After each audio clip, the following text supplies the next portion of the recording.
Yo guys, so andito tayo sa muntikong kusina ulit. Again and again.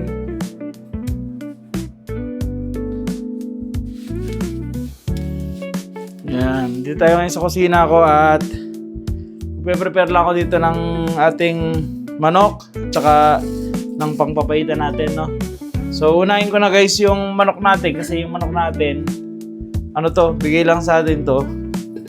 At kailangan natin siya i-pressure kasi isa siyang talunan. Pampulutan namin to guys, kaya pakpakan na natin to. Yan. Tapos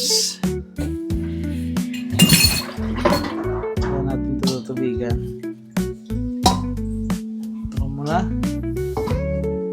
Tapos unti-unti ko na rin ayusin itong aking munting kusina guys, kasi kailangan na.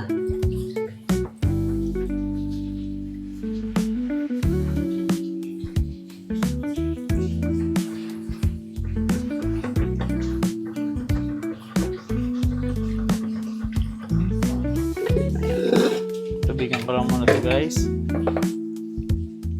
Sana umabot yung gasol natin kasi kung hindi nyo matatanong, yung gasol ko na ginagamit dito is binili ko last July ng birthday ni Mama. Kung matatandaan nyo, di ko alam kung may video ako nun, no? Pero last July kasi pinaganda namin si Mama ng surprise party dito sa bahay ko. At ginamit namin tong aking bahay bilang lagayan ng mga pang sorpresa. At dito rin kami nagluto sa single burner namin na regalo ni Mama. So kami lang yung bumili ng gasol. At July pa yon, July 14, July 13 ko siya binili. So anong date na ba ngayon? February 2. Matagal-tagal ko na rin ginagamit to. Kaya sana umabot siya. Kasi magpapalambot lang naman ako ngayon ng ng mga manok tsaka itong pang gamit natin. Oh. Tubigan ko lang to, then isalang ko doon. Tapos balikan ko kayo.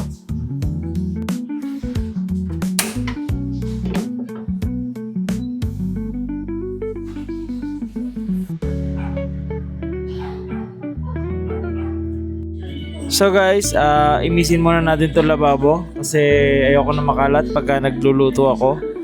Yan, tanggalin natin itong mga kalat dito. Yan, tanggalin natin yan.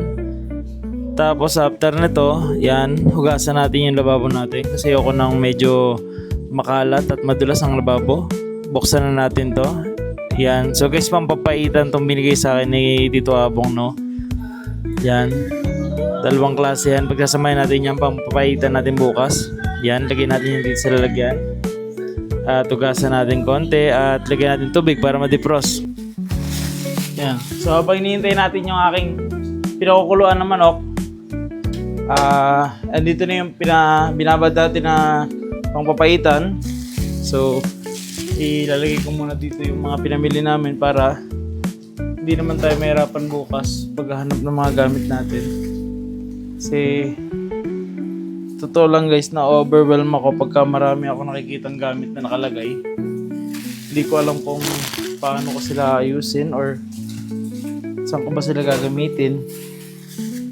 Pero isa lang ang alam ko, no?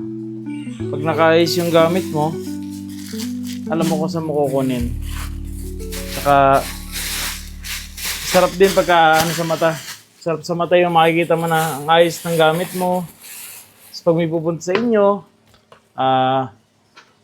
lagi lang nakapansin na, uy, ang ganda naman ng bahay mo. Nakaayos ka ng bahay. Parang nagiging proud sila sa'yo na marami kang gamit, marami ka nang nabili, na ipundar. At saka, pwera doon, nagiging proud sa'yo yung mga parents mo na natuto ka na. Nag-iipon ka na ng mga gamit mo.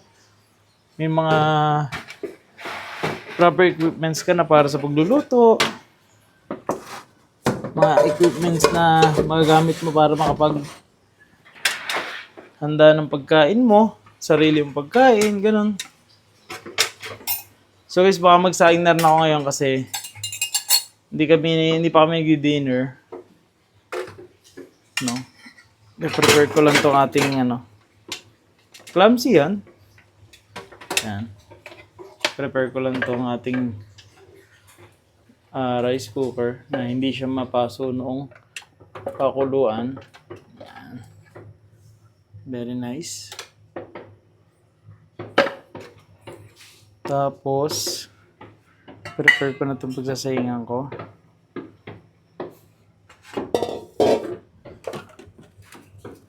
So, hindi nga pala kami sasayang dito ng sobrang dami kasi nga kami mag-asawa lang. Konti lang naman to.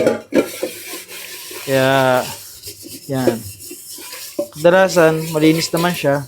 Pero, ayoko lang yung mga naiiwan na kanin-kanin sa ilalim bago sasaingan mo. Kaburaraan. Burara yarn.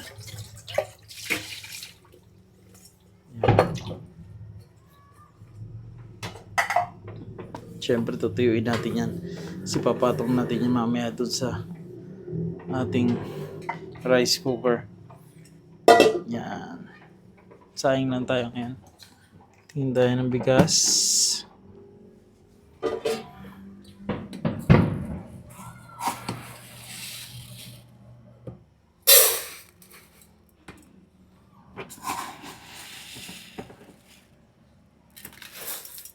Yan. 2 cups ng bigas. Okay. 2 cups ng bigas.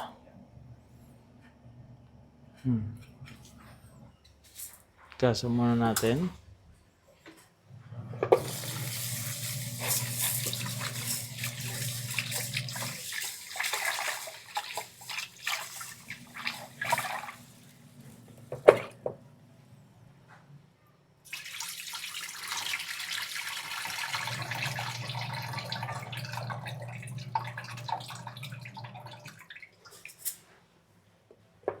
Mga 2 beses.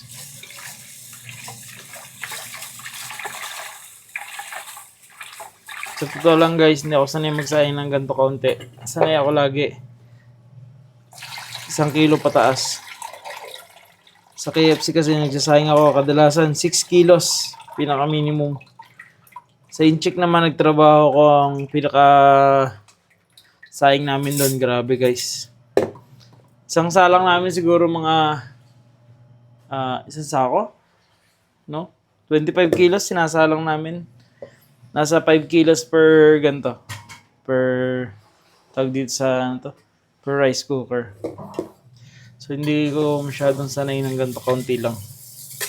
Pero sana hindi ako sumobra sa tubig. Dahil pangit ang sinaing pag sobra sa tubig.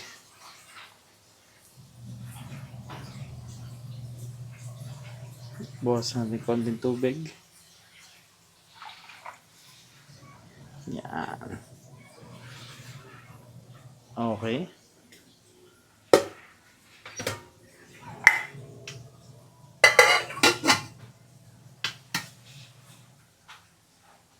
Yan. Natin siya sa cook. At sana ang gasol ko ay wag bumigay. Dahil July pa nga siya. Parang marami pa naman.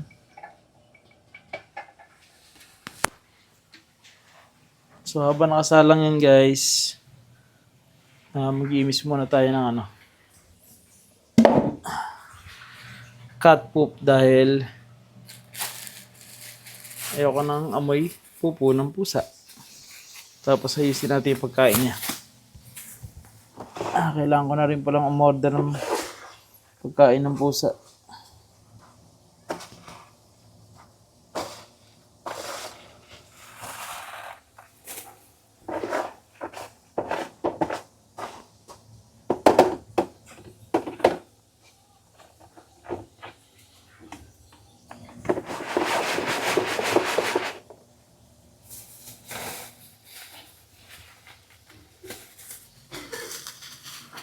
Tapos ko muna sa labas to. Sa atin ang ilaw. At bakit nandiyan kang pusa ka?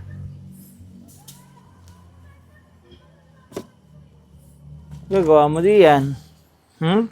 Ba't ka nasa labas? Ha? Bakit? Baka malaglag ka.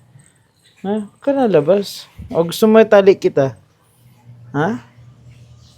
Lakad ka sa loob. Pasok na sa loob. Lakad.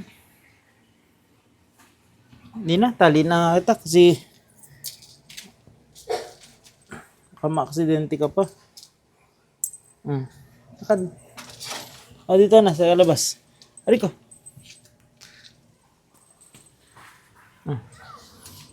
Tambay-tambay ka na dyan. Ah.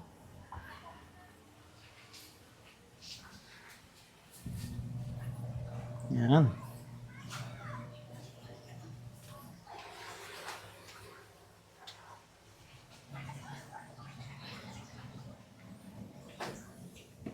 Balik ko muna to dito.